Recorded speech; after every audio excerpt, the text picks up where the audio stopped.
నీ మాటలు విని నాకు నీ మీద వచ్చిన కోపానికి నిన్ను ఛ!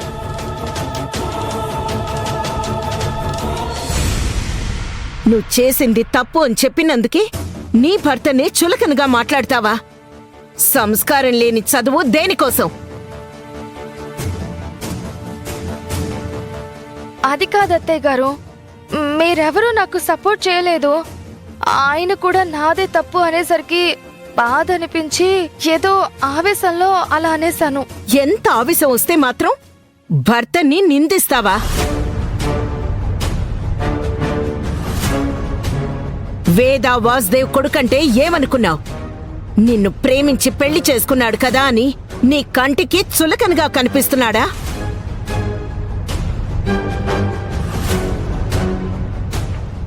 ఇంకోసారి నా కొడుకుతో ఈ విధంగా మాట్లాడడం చూశాను, నిన్ను నిర్దాక్షిణ్యంగా మెడపట్టి గెంటేస్తాను.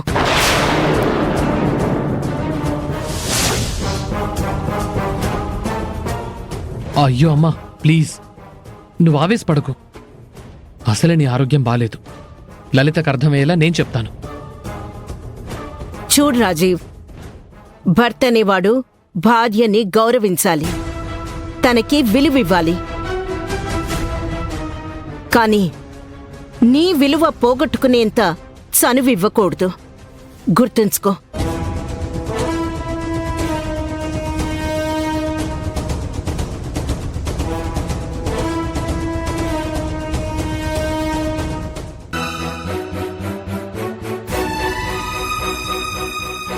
చూసావా, నీ నోడిద్దుల వల్లే ఇల్లంతా గొడవలే గొడవలు.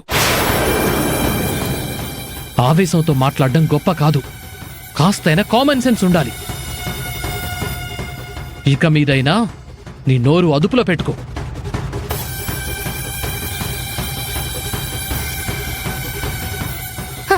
ఛీ! నిద్ర లేచి ఎవరి మొహం చూశానో ఏంటో, అందరి దగ్గర గొడవలు పడుతున్నాను, నేనే తిట్లు తింటున్నాను. అంత నా కర్మ. అసలు అభి అంటే అత్తయ్యకి ఎందుకంత ప్రేమ? నన్నే ఎందుకు తిడుతూ ఉంటారు ఎప్పుడు? నాకు ఆ అభి గోల తప్పాలంటే అత్తయ్యని అభిని విడదీయాలి. వాళ్ళిద్దరి మధ్య మనస్పర్ధలు తీసుకురావాలి. అప్పుడే నేను అత్తయ్యకి దగ్గరవుతాను. అయ్యో దేవుడా, కాసేపు నోరు కంట్రోల్లో పెట్టుకునుంటే పోయేది. అత్తయ్య తీసుకొచ్చిన నెక్లెస్ నా చేతికొచ్చేది.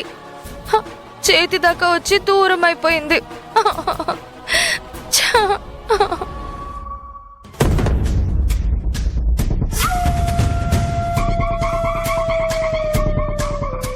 రాహుల్ బాబు, మీతో కొంచెం మాట్లాడాలి.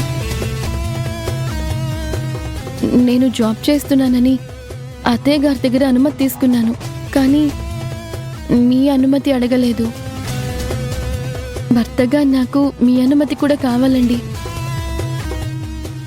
అయ్యో, మీకెందుకండి శ్రమ? నేను సర్దుతాను కదండి.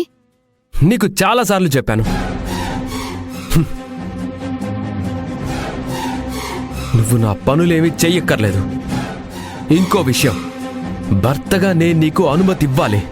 అసలు నేను నిన్ను భార్య అని అనుకోవటం లేదని నీకు ఇదివరకే చెప్పాను కదా. ఇంకా నేనేంటి నీకు పర్మిషన్ ఇచ్చేది? నీ ఇష్టం వచ్చింది చేసుకో, కానీ నీ వల్ల మా అమ్మ బాధపడకుండా చూసుకో. అమ్మే కాదు, మా కుటుంబంలో నీ వల్ల ఎవ్వరూ బాధపడకూడదు. గుర్తుంచుకో. నేను ఈ కుటుంబమే కదండి. నెవర్.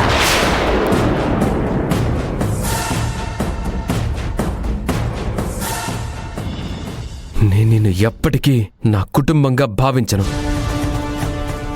నువ్వు ఇంట్లో ఉన్నావంటే కారణం మా అమ్మ, అంతే. అందుకే తన మనసు బాధ పెట్టే పని నేను చెయ్యను, నువ్వు చేయకు. ఇక నువ్వు బిజినెస్ చేస్తావో లేక ఉద్యోగం చేసుకుంటావో నీ ఇష్టం. దాంతో నాకే సంబంధం లేదు. నీ గురించి కానీ నువ్వు చేసే పని గురించి కానీ నేను ఆలోచించాలని కూడా అనుకోకు. ఈ గదిలో ఉన్న అన్ని వస్తువులు ఉన్నట్లే నువ్వు కూడా నాకొక వస్తువుతో సమానం.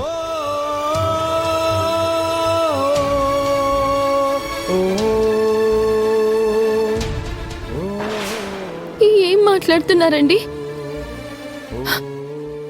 నేను వస్తువు ఒక్కటేనా? లేదు, తేడా ఉంది.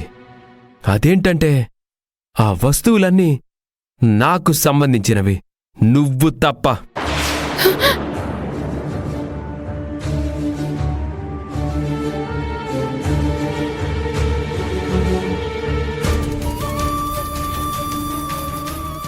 ఇప్పటికైనా అర్థమైందా నీ స్థానమేంటో?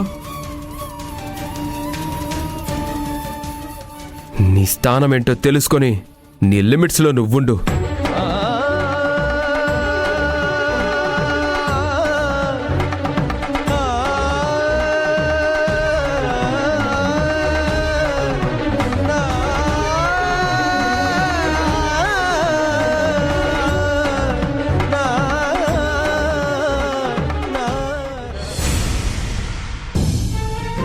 మీరు నన్ను ఎన్ని మాటలన్నా కూడా నేను భరిస్తాను. ఎందుకంటే మీ కోపం అపార్థం నుంచి పుట్టింది. ఒక్కసారి మీకు నాకు ఉన్న అపార్థం తొలగిపోతే నేనేంటో నా మనసేంటో మీకే అర్థం అవుతుంది. ఆ రోజు కోసమే ఎదురు చూస్తూ ఉంటాను. మన మధ్య దూరం తొలగించటానికి ప్రయత్నిస్తూనే ఉంటాను.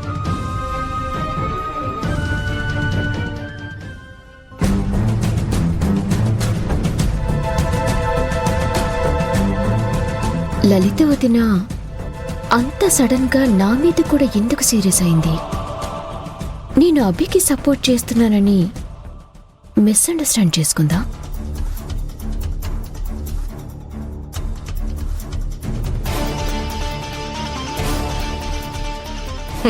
చూడబోతే ఐరేంద్రి నా గురించే ఆలోచిస్తున్నట్టుంది.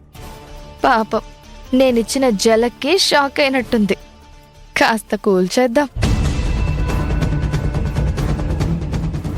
ఏంటి ఐరేంద్రి, ఇక్కడేం చేస్తున్నావు?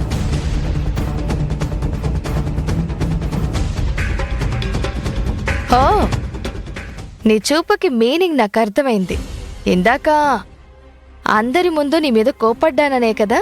అవును. ఎందుకంత సీరియస్ అయ్యా వదినా? నేనేదో అభికి సపోర్ట్ చేయాలని నీకు అడ్డు చెప్పలేదు.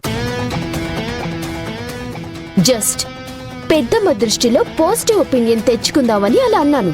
దానికి అంతలా కోపడిపోతావా? నీ ఉద్దేశం నాకు అర్థమైంది ఐరేంద్రి. నేను కూడా ఉద్దేశపూర్వకంగా నీ మీదేం కోపడలేదు. అభి మీద కోపం కాస్త నీ మీద చూపించానంతే. అత్తయ్య గారేమో అభి మీద ఒక్క మాట పడనివ్వట్లేదు. ఆ ఫ్రస్ట్రేషన్ని ఎలాగోలాగా తీర్చుకోవాలని నీ మీద అరిచాను. నువ్వైతే అర్థం చేసుకుంటావు కదా అని అలా అన్నానంతే. నువ్వు హర్ట్ అయి ఉంటే సారీ.